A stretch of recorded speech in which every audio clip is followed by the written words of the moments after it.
So, hey, Metalheads, I'm Lucy, and on Matters the Law. Tonight, I will have the honor to interview Miguel Gaspar from Seventh Storm.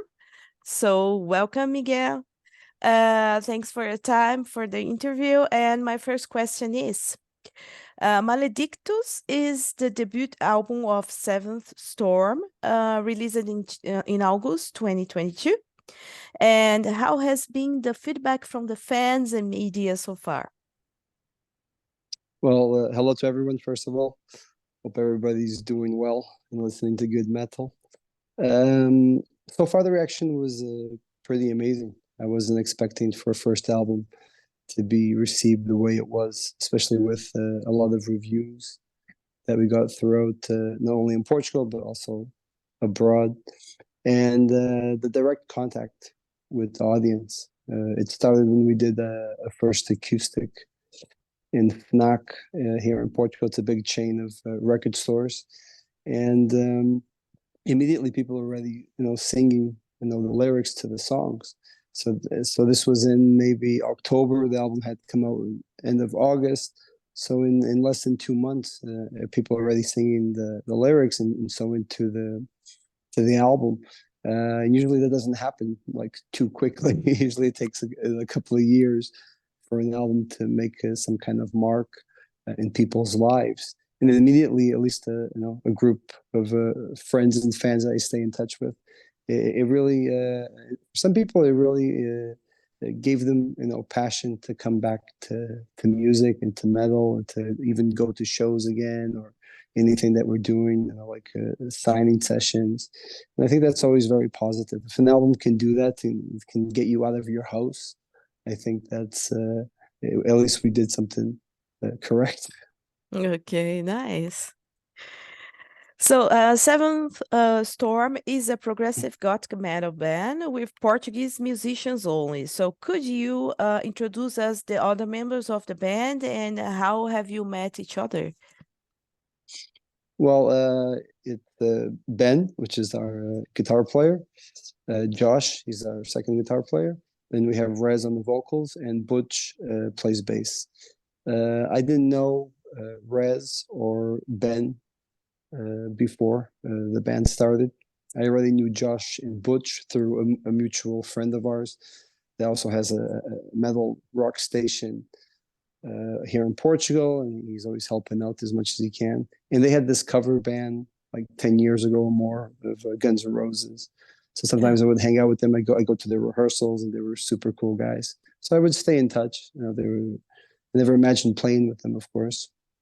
So he said for me to to try them out, to do it just a jam, and they said that Ben was an amazing guitar player, so I just trusted their word, and Mm. we just booked a studio like for 2 hours just to jam to see how we would feel together. And immediately on that first rehearsal, I felt some chemistry. I even showed some filmings and some recordings to some friends of mine that have known me for a long time and were with me throughout my whole career. And the first thing they said, it sounds like you guys have been playing together for years. Yeah. And that was really important for me to have that first contact, because to start a band all over and to have this more amateur, or like they're still green, they haven't played much together. So for me to come up with an album to play live, I really wanted to make sure that it felt like we had been together for years, even though it's just been two. Yeah. Um, and then Ben, I was very impressed with his guitar skills. At first, we were in a bit of a hard rock direction, but at the end of the rehearsal, Ben started doing these more aggressive, extreme riffs, from black metal to death metal, and he Mm-hmm. impressed me a lot. And that opened like a light in my brain, and seeing a future and a path with this band that we could definitely do, because I wasn't very sure in terms of influences of my possibilities, because we were just meeting for the first time. I had to figure out what each member could accomplish and develop, because also I went through a period of showing them a lot of music that I listened to throughout my life, and also stuff that I knew that worked for me in terms of construction, composition, and everything Mm-hmm. that goes with creating a song that sticks to people's hearts. And then it's not so easy, you can always Yeah. dream of doing the perfect song, but it takes a lot of hard work, and you also have to be lucky. But with this band, I think having our heart again, I'm mentioning heart again, there's a lot of heart in this album, in Yeah. the right place, having that emotion together. And also for us being Portuguese, I think we usually have our blood is a little warmer here in the South, and we take things, very intensively.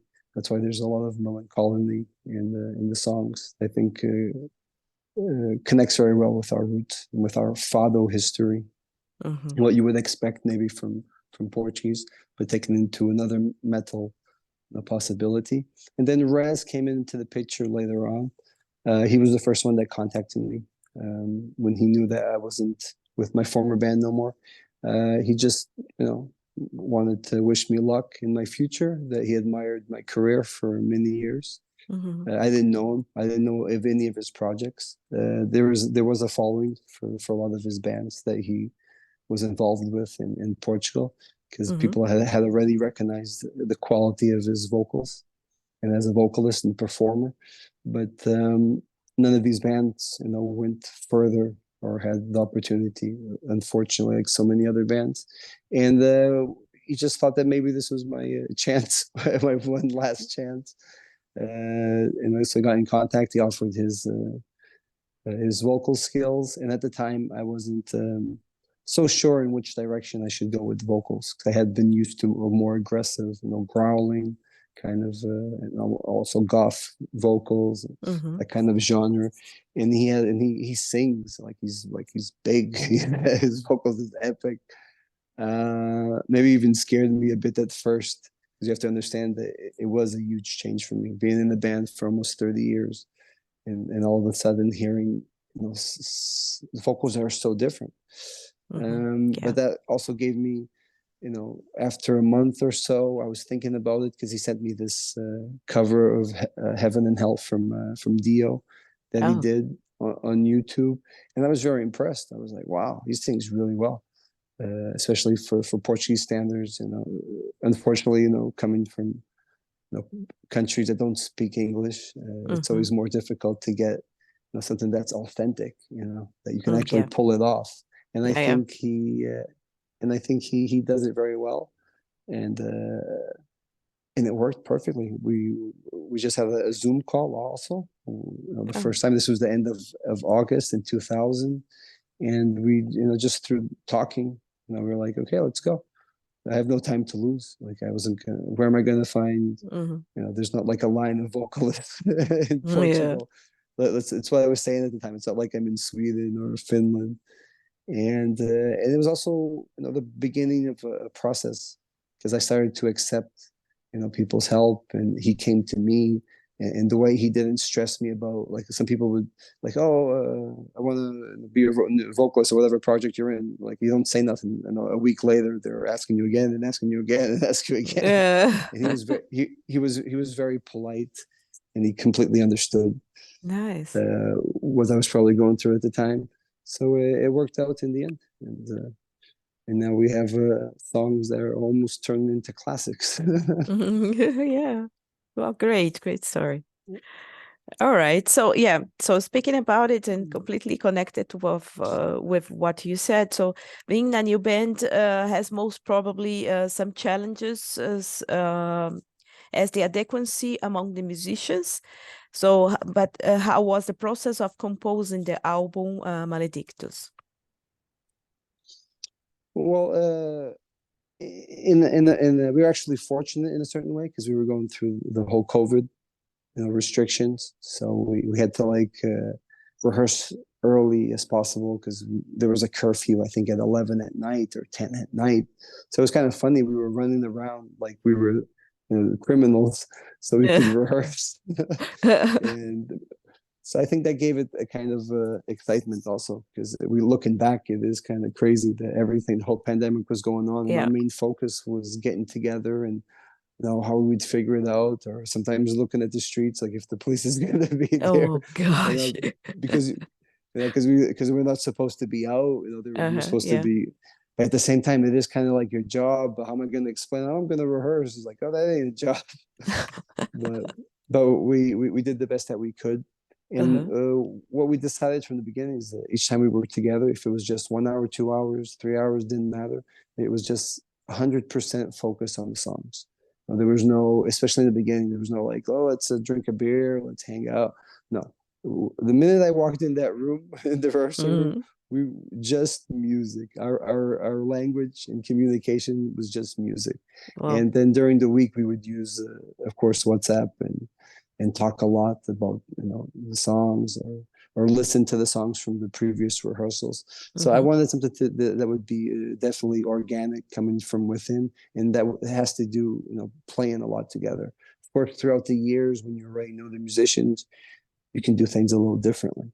But in the beginning, I think all great bands, they start like in a garage, just sweating and playing Mhm. and just figuring out what works. And that's a lot of what we did. Of course, I also used a lot of the process that I was used to. When you come to pre-productions or how you construct songs. I was always maybe shy or quiet, but I was always present at every single recording.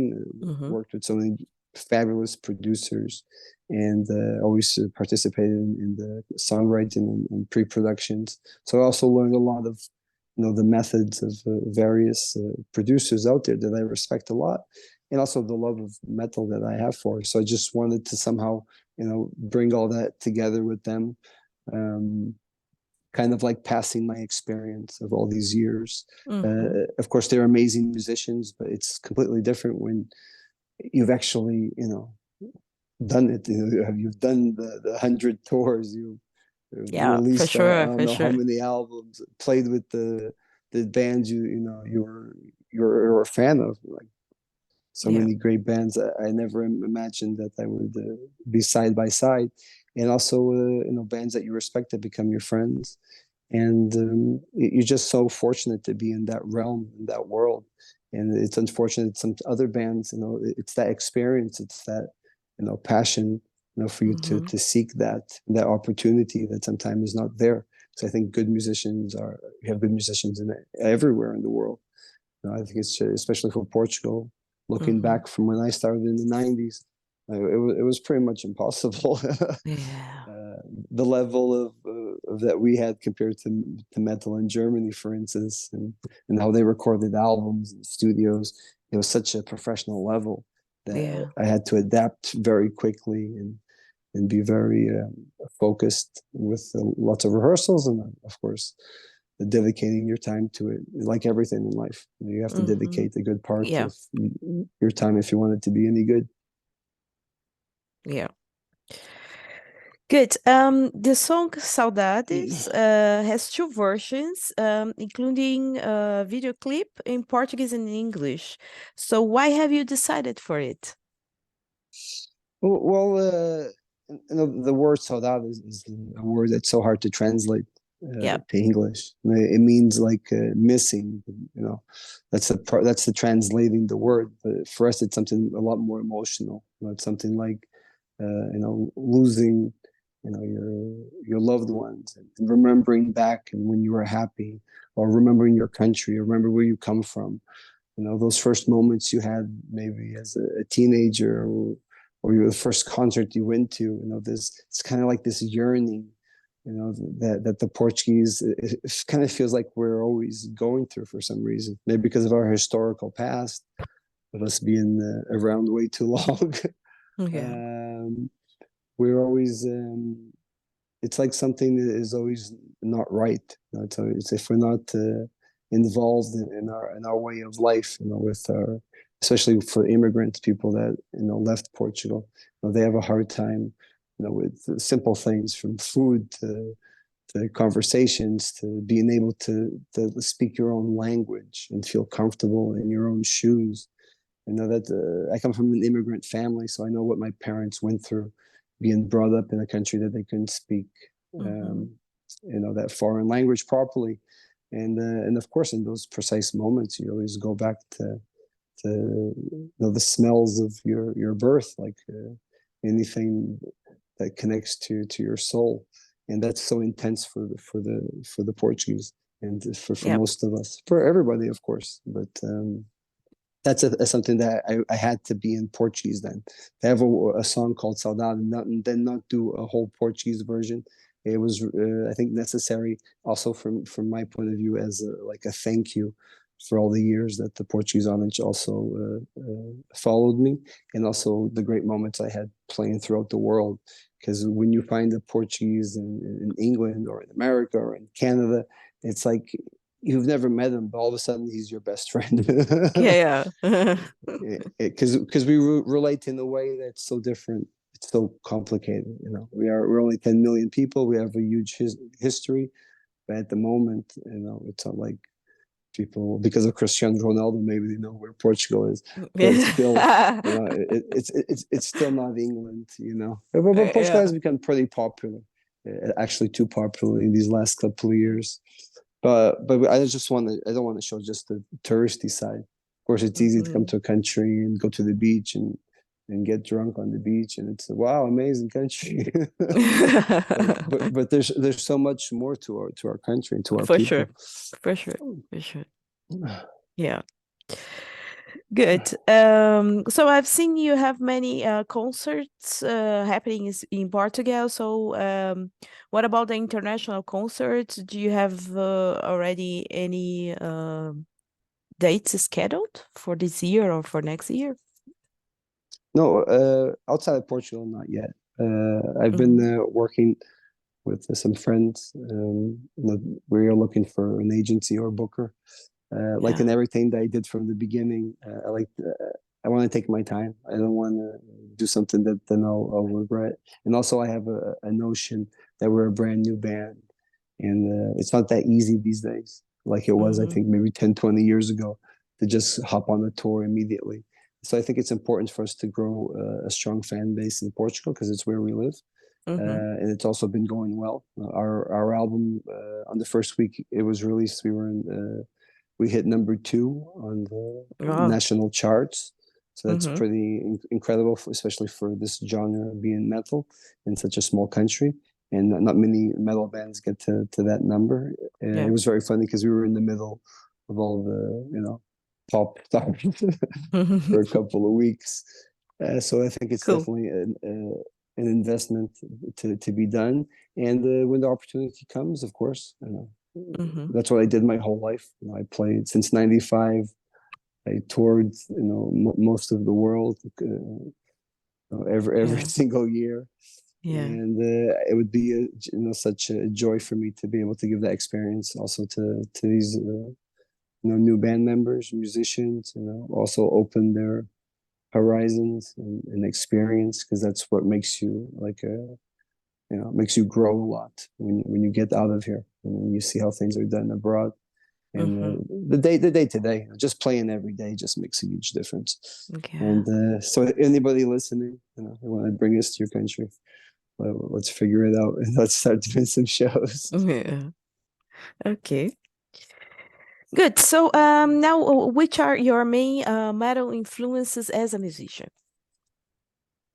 Ooh. I started listening to hard rock when I was very young, maybe 6 years old, 7 years old, I don't know.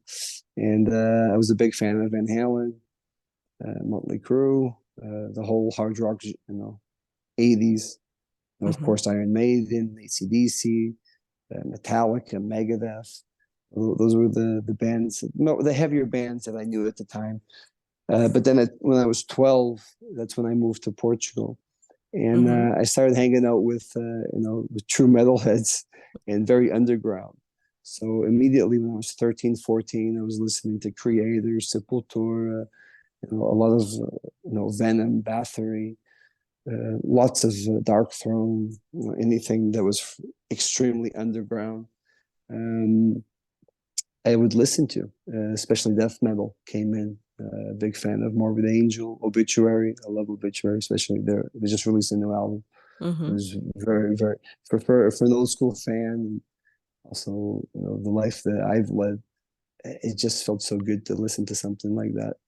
because there's a lot of music out there these days, but there's few that are from those times. Yeah. And unfortunately, they are still, delivering heavily and with quality. I also like, but those are also like stuff like Tool, of course, Pantera, were also big influences on me throughout the years. Bands like Tiamat, Samael, Hmm. the whole 90s Century Media, The Gathering. It was just so magical those years. Hmm. Unleashed, Grave, also from Century Media. Um, a lot of good bands. I was very fortunate to have a lot of music. Hmm. Outside of metal, I've always listened to Dead Can Dance and Okay. Rory and McKinnon. I like anything that's like in your roots. All types of music, actually. It's like I say, if you play it, I'm probably gonna like it. Okay. Nice. Good. So now I have a situation for you. This question I ask for everyone who's here on Matters the Law invited. Yeah. So suppose you are a bad guy, got in trouble, and had life imprisonment as a sentence, and you can have nothing with you but three albums that you are going to listen for the rest of your life because one of the guards of the prison is a nice guy and gave you them as a gift. So, which albums would you choose and why? Okay, and why? I don't know. Probably Motley Crue, Shout at the Devil. Mm-hmm. Because I'm a huge Motley Crue fan, and I think that album is in the hard rock genre. It's pretty evil. It's pretty raw, and you can. It really feels like you're in the room with them with that album before they became super famous and popular. Mm-hmm. It's also an album that opened a lot of doors for them, and also the imagery at the time, the pentagrams, the makeup. Uh-huh. Can they take the album with the artwork because that's very important too while you're listening to Motley Crue. A second album I think will be Anima from Tool. It's just an amazing album. It's like a friend of mine. I have a friend that's a really good sound guy. He worked with us for many years, and he had never heard Tool. And when he heard it, the first thing he says, "These guys aren't musicians; they're scientists." Yeah. Cool. So the way that, just the complexity of the music and the way it goes into your skin, the way it makes you feel, you know, you get all the emotions there. You get to Mhm. it's like a natural drug. You get to your brain gets to wander. So that would be a very important album because if I'm stuck, then I'm going to Mhm. need to wander a lot. My brain's going to have to be in a Yeah. different universe. So I think Okay. Tool would definitely that album would definitely be the one. Um, just three is complicated. Wow. Which other one would I? Well, it might be a little cliche, but there was one album that I listened to a lot when I was young, and I never got tired of it. And it's "Kill 'Em All" from Metallica. Oh, okay. Me and my friend only had one tape during this summer, and we listened to that tape from morning till night nonstop. There was no Wow. internet. We had only one tape, Yeah. and that's what we listened to. So if back then I survived a whole week listening to it, I guess it might be the perfect album for me. Oh, wow. Nice, nice, nice. Okay, so to finish our interview, would you like to leave a message to your fans who are watching us? I just want to thank everybody for the amazing support, all the great messages. I hope you enjoyed the album. The next step is to, you know, get to where you are and play this album live. Can't wait for that to happen. Until then, just stay in touch. We have all the socials these days: Instagram, Facebook. A little Yeah. bit too much for me actually, because I'm from the time where you put posters on the wall, and that's when you go to the show. But that's the way that we can stay in touch. In another sense, it's amazing that how fast I can talk to so many people, and that's what I used to do at shows. Before I would play live, I always like to have to talk to the fans, and some people would be surprised, "What are you doing here?" Like, well, I'm just hanging out, just like you. So that was always a thing with me, and it always inspires me to play better. Because when people tell me their stories, like, "Oh yeah, just drove 8 hours to come and see you," or I Yeah. just took a plane from some. I've had the craziest stories, and that really touches me. It's like, wow, these people really love the music. For them to come so far to see us, so that just gives me even more enthusiasm to give my best, and that's what fuels me till today. So I have to really thank everybody that's seen me live all these years, and to give my new band a chance. These guys are amazing. Yeah. I can't wait to get out there on the road again with them. And I'll see you soon. Yeah, very good. Thank you. Thank you once more for your time for the interview, Miguel. It was a pleasure. So, and thank you all for watching us and stay heavy.